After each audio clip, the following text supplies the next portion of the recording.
ngantuk waktu lomba? Soalnya sering diingeti terus. Kaki rapet, ujung kakimu mana? Lututmu kenapa kok kamu tekuk? Hah? You're listening to Stage 2 Studio. Halo, selamat datang di podcast barunya Genta, Stage 2 Studio. Perkenalkan, nama aku Jovita. Aku dari jurusan Ilmu Komunikasi angkatan 2023. Pada kesempatan kali ini, aku bakal bawain podcast mengenai talenta-talenta. Nah, untuk kali ini aku gak bakal sendirian karena aku bakal ditemenin sama narasumber yang juga dari lingkungan Petra. Langsung aja kita sambut. Halo Adit. Halo, selamat sore semua. Gimana kabarnya hari ini? Baik, terima kasih. Nah, tak kenal maka tak sayang, Dit. Mungkin kamu bisa mengenalin diri dulu. Perkenalan, nama saya adalah Aditya Mudita Winanto. Saya dari jurusan Teknik Elektro angkatan 2023. Jadi saya masih termasuk maba. Sama, Dit. Oke. Jadi Adit ini kan mendalami dunia gimnastik. Iya, betul. Untuk mengawali podcast kali ini, mungkin Adit bisa menceritakan di mana awal mulanya Adit bisa masuk dan mendalami dunia gimnastik ini. Awalnya sih ya kayak gara-gara nonton TV sih, tapi nonton TV-nya itu bukan nonton TV gimnastik gitu. Tapi awalnya itu kayak nonton Ninja Warrior. Ninja Warrior dulu kan sering tayang di TV-TV dulu. Iya. Itu sebelum masanya nonton YouTube di HP. Nontonnya ya Ninja Warrior gitu setiap malam sih. Nah, terus Mama kayak nemukan tempat gitu ya. Nah, terus Adit diajak gitu. Tempatnya itu di Citraland. Nah, itu kan Adit kan masih kecil, masih belum tahu apa-apa. Nah, itu yang Adit lihat itu kayak rintangan-rintangan Ninja Warrior. Adit ngomong, wah ini Ninja Warrior ini. Padahal itu adalah gedung senam Citraland. Nah, terus ya saya ikutan senam ya dari situ. Berarti orang pertama yang memperkenalkan ini mama ya? Iya, orang tua. Orang tua. Nah, terus kalau boleh tahu, waktu awal mengenal ini karena mungkin bisa dikatakan terinspirasi mirip Ninja Warrior. Iya. Berarti waktu awal mengenal dunia gimnastik, Adit langsung suka gitu? Bisa dibilang langsung suka. Oke. Kalau boleh tahu, sejauh ini berarti perjalanan Adit di dunia gimnastik ini udah berapa lama ya, Adit? Dari umur 5 sampai 18, jadi sekitar 13 atau 14 tahun sih. Oke. Tapi selama perjalanan itu saya sering ngambekan. Wajar lah, saya anak kecil ngontok terus. Jadinya itu sering berhenti masuk gitu. Berarti berhenti ikut lagi. Iya. Terus kalau misalnya berhenti ikut lagi gitu, ngembaliin semangatnya atau keinginan buat ikut lagi itu gimana ceritanya, Dit? Ya sebenarnya ya nggak ada keinginan untuk kembali sih, tapi ya pasti ya karena paksaan dari orang tua daripada di rumah terus gitu. Tapi kalau untuk saat ini Adit sendiri udah kayak enjoy apa masih terus berlatih karena paksaan orang tua, Adit? Iya, karena dipaksa sih. Ya, untuk saat ini Adit boleh tidak pergi ke Citraland, tapi fisiknya harus tetap di rumah. Harus tetap fisik gitu. Karena kalau enggak nanti fisiknya nanti menurun. Berarti ini fokusnya buat jaga kesehatan ya, Adit? Iya, betul sekali. Kalau boleh tahu, Adit nih berapa bersaudara atau anak tunggal? 2 bersaudara. Apa saudaranya Adit juga ikut gimnastik ini? Ikut. Dia sekarang juga jadi pelatih juga di sebuah klub gimnastik di Bali. Berarti ini saudara yang lebih tua dari Adit ya? Lebih tua, Cece, ya. Cece. Kalau boleh tahu, siapa orang yang paling ngasih motivasi atau support lah selama Adit ikut gimnastik ini? Yang paling menyuruh Adit sih ya pasti mama, itu yang pasti. Terus kedua ya temennya Adit yang selalu ikutan senam gitu. Jadi 2 orang yang selalu bantu Adit dalam hal motivasi ini mama dan juga temennya Adit nih. Iya. Ini temennya udah dari kapan Dit dapat temen ini? Semenjak kelas 2 SD, kelas 1 SD ya. Jadi teman lama sekali gitu. Juga di tempat latihan yang sama? Iya. Kalau untuk sekarang seberapa rutin sih Adit ikut ngikutin latihan gimnastik ini? Kalau bisa sih ya, kalau Adit fisik sih ya, kalau ada waktu kosong ya Adit kalau bisa ya fisik gitu sih ya. Tapi kalau misal mau ada lomba ya Adit pergi ke Citraland. Oke. Kalau bisa ya pergi ke Citralandnya sering-sering gitu, karena alatnya di sana lengkap. Jadi di sana bisa latihan gerakan juga, tidak hanya fisik gitu. Berarti selain latihan di rumah, berarti juga ditambah latihan yang di tempat latihan Citraland ini ya? Iya. Dan lebih sering lagi kalau mendekati lomba latihannya. Iya. Di sana itu Adit dapat pengajar gitu berarti ya? Ada pelatihnya. Tetap gitu atau ganti-ganti kalau di dunia gimnastik itu pelatihnya? Kalau bisa sih ya tetap sih ya, kecuali kalau pelatihnya itu kurang bagus gitu ya boleh ganti gitu loh. Bisa ganti? Iya, tapi kalau bisa sih ya tetap. Kalau Adit sendiri nih ikut nggak yang namanya kayak klub gitu misalnya? Kalau ya ikutnya itu klub Sasis Gimnastik Club sih ya. Kadang ya latihan sama Sasis, kadang latihan sama pelatih yang lain. Nah, kalau yang aku lihat dari media sosial Adit, ini kan aku lihat nggak jarang ngikuti perlombaan, bener ya Adit? Iya. Kalau mungkin Adit bisa ceritain pengalaman Adit pertama kali mengikuti lomba. Yang pasti sih Adit zaman itu udah lupa-lupaan sih. Yang Adit dapet ya cerita-cerita yang dari pelatih-pelatihnya Adit itu. Jadi semisal kayak Adit mau masuk itu kan harusnya kan mau masuk hormat dulu. Hormatnya kan tangannya, yang tangan kan ini diangkat ke atas gini kan. Nah kayak gini. Nah itu Adit itu udah kayak kepalanya itu nunduk ke bawah, tangannya itu juga nggak bersemangat gitu, jadi hormatnya itu asal-asalan gitu. Ya itu sudah kayak cerita lucu gitu sih. Pengalaman pertamanya gitu ya Adit ya. Terus sama ya kurang paham sama ujung kaki sama lutut lurus gitu ya. Ya itu sering lah, pasti akan terjadi juga sih. Ya wajar emang ya. Mm-mm. Barusan tadi kita sudah membahas seputar gimana awal mula Adit memulai karir gimnastiknya, terus juga orang-orang terdekat Adit yang ngasih support. Nah, setelah ini kita bakal nonton aksi Adit waktu melakukan gimnastik itu tadi. Setelah ini, check it out.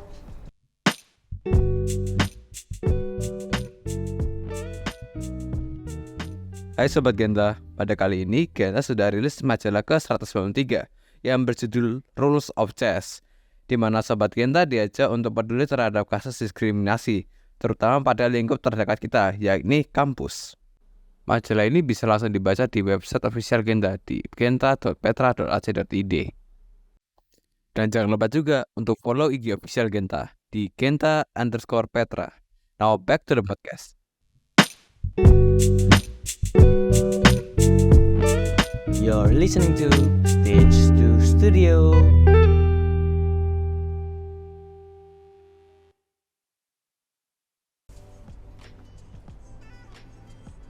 Kalau boleh tahu ini waktu usia berapa di ikut lomba ini? 18 tahun saat udah kemarin sih lombanya. Tahun lalu? Kemarin Juli Porprov. Berarti ini tingkat nasional perlombaannya? Provinsi, hanya satu Jatim saja.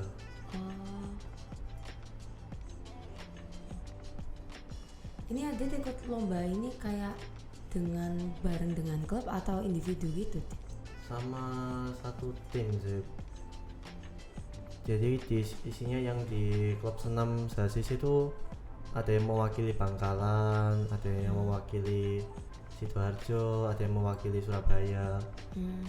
Jadi ini bilangannya itu satu tim itu ya isinya itu 4 orang sih. 4 orang.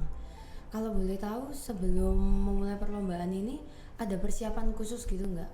Kayak latihannya mungkin porsinya ditambah atau mungkin bahkan dari pola makan atau pola tidur mungkin punya tips khusus gitu? Kalau khusus saya, kalau bagi Adit ya pola makan itu nggak terlalu itu sih, yang penting makannya teratur aja. Yang penting asam lambung jangan naik dulu sebelum lomba. Betul. asam lambungnya jangan naik dulu. Terus ya pokoknya makannya ya teratur aja gitu. Kalau boleh tahu ini berarti Adit ikut perlombaan ini sudah lomba keberapa yang Adit ikutin? Lupa. Saking banyaknya mungkin ya Adit. Mungkin yang ke-10 lebih ya. Tadi kurang tahu, tapi ini Porprov yang ketiga. Oh. Ini lomba Porprov yang ketiga yang Adit ikuti. Kalau udah 3 kali ngikutin lomba, masih ada nggak Adit perasaan kayak deg-degan gitu waktu mau ikut lombanya? Sebenarnya iya, pasti deg-degan apa. Tapi ya kalau lomba ya udah tenangkan hati gitu ya. Ambil nafas panjang, pas nama udah dipanggil ya nggak usah buru-buru hormat gitu. Dikasih waktu 30 detik apa setelah dipanggil namanya. Nah jadi itu 30 detik itu boleh dipersiapkan untuk apa, persiapan ngasih magnesium di tangan gitu, atau persiapan hati, tarik nafas. Kalau udah siap ya hormat, masuk gerakan gitu. Oke. Berarti tipsnya Adi dalam menghadapi nervous sebelum lomba itu salah satunya buat ngatur nafas itu tadi ya? Ngatur nafas ya udah pasrah aja sih ya. Pasrah. Oke. Sama kalau Adit ya, kan Adit punya keseringan kakinya gemeter ya. Oh. Jadi Adit selalu ngencengin kakinya Adit lurus gitu. Adit ngencengin kakinya Adit lurus, sudah kakinya berhenti gemeter ya, cuma ya pasti akan gemeter. Tapi ya mau gimana lagi, kalau udah waktunya masuk ya masuk aja gitu. Masalah itu ya dilihat nanti aja, yang penting kamu berhasil gerakannya, itu yang penting dulu. Terus untuk penilaiannya gitu dilihatnya dari sudut mananya Dit? Kalau misalnya dalam perlombaan gimnastik ini, ketepatan waktu mendarat kah atau bukan ketepatan sih, kerapian. Kalau kerapian sama ketinggiannya sih. Kalau untuk yang tadi itu ya, kan gimnastik kan yang putra kan ada 6 alat. Lantai, pommel, gelang-gelang, meja lompat, palang sejajar, dan palang tunggal. Itu tadi itu yang palang tunggal tadi itu. Nah untuk palang tunggal penilaiannya itu rapian, jadi kaki harus lurus sama ujung kakinya juga lurus juga. Oh, sedetail itu ya? Iya, dan jurinya pun pasti juga itu ada sedikit, tekuk sedikit aja udah itu pengurangan. Oh, terus kalau dari 6 alat yang tadi kamu sebutin, mana yang menurutmu paling susah Dit? Kalau untuk Adit ya, melihat kondisinya Adit saat ini sih ya lantai sih ya.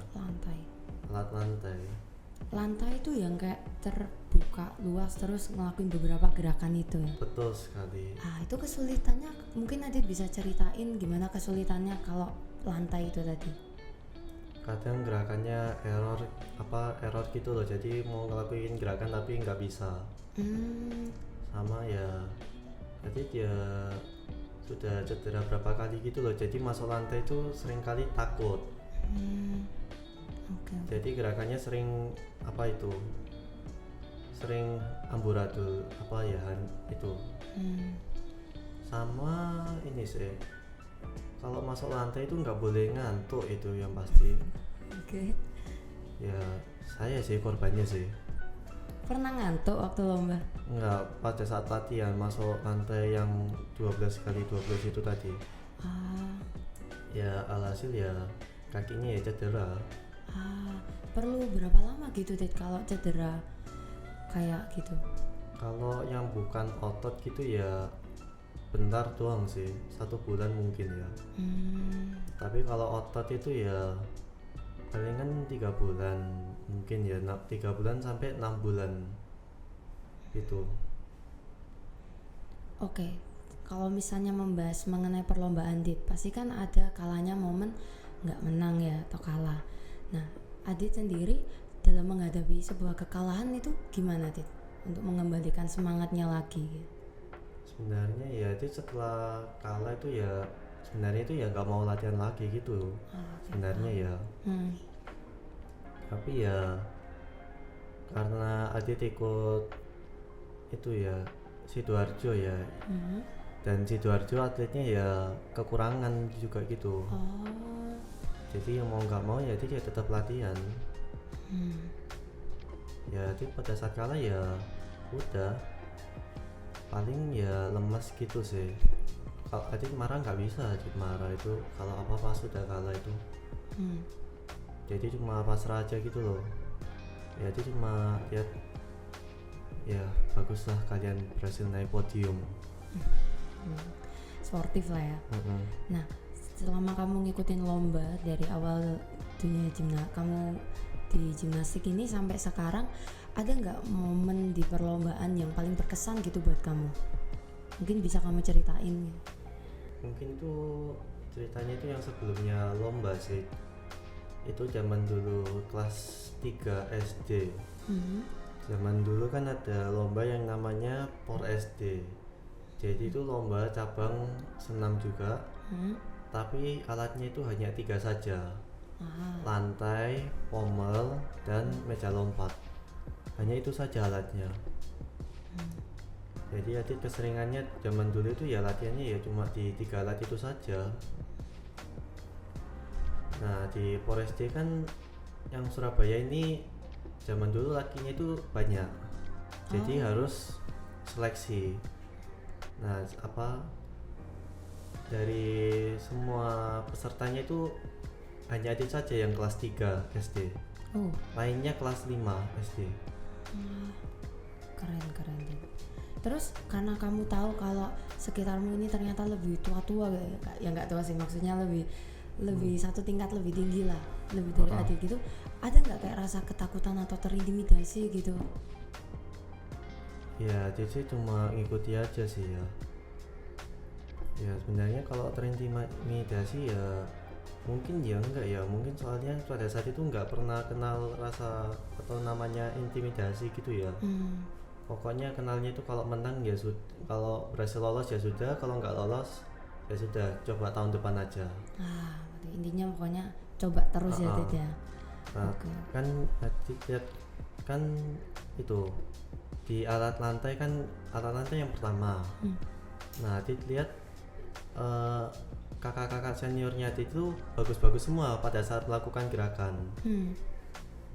Nah kan Adit kan artinya perlu keajaiban gitu untuk bisa lolos kalau dari alat lantai. Ya sudah Adit ya doa aja gitu, terus pada sudah dipanggil Adit masuk gerakan. Dan ternyata Adit nancep gitu setiap kali ada gerakan gitu, bisa dibilang gerakannya bagus, lebih bagus daripada yang kakak seniornya itu. Usia nggak menentukan skill ya Dit ya. Dan pada akhirnya ya pada saat ditanya hasilnya, katanya kamu lolos seleksi Dit. Dan Adit termasuk salah satu anak yang paling muda di Surabaya untuk mengikuti POR SD. Oke Dit, mungkin kamu ada motivasi atau mungkin kata-kata mutiara lah ya, atau moto yang selama ini ada gitu di artinya Adit selama mengikuti gimnastik ini? Nggak pernah sih, Adit nggak pernah ada kata-kata mutiara sih ya. Ya palingan Adit ya sering ingat kata-katanya teman-temannya Adit itu aja sih. Ya yang entah lanjut bos, atau enggak itu Adit setiap kali ditanya ini emangnya kalian siap dah, lo ready Dit. Yang penting ready Dit, mental siap, gerakan hancur gak apa-apa Dit. Lingkungan berarti ya Dit ya, teman-temanmu supportnya keren-keren semangatnya. Ya meskipun Adit nggak terlalu ngikuti cara berpikirnya mereka, udahlah aku mainan aman aja dah. Aku main aman, yang penting lutut ujung kaki lurus. Itu yang kaki harus rapet, ingat. Kaki rapet, pantat naik gitu. Itu sih yang penting sih ya. Ya soalnya sering diingeti terus. Kaki rapet, ujung kakimu mana? Lututmu kenapa kok kamu tekuk? akhirnya ya buat kebiasaan. Wow. Ya begitu. Wah, keren. Oke, itu tadi podcast bincang-bincang sama Adit dengan talentanya dalam bidang gimnastik. Sangat menarik banget, mulai dari awal prosesnya, ngikuti perlombaan, dan juga pengalaman-pengalamannya. Oke, itu tadi podcast dari Genta. Hey guys, thanks for watching this video. Don't forget to like, comment, share, subscribe video ini ke banyak teman-teman. Okay? See you later. Bye.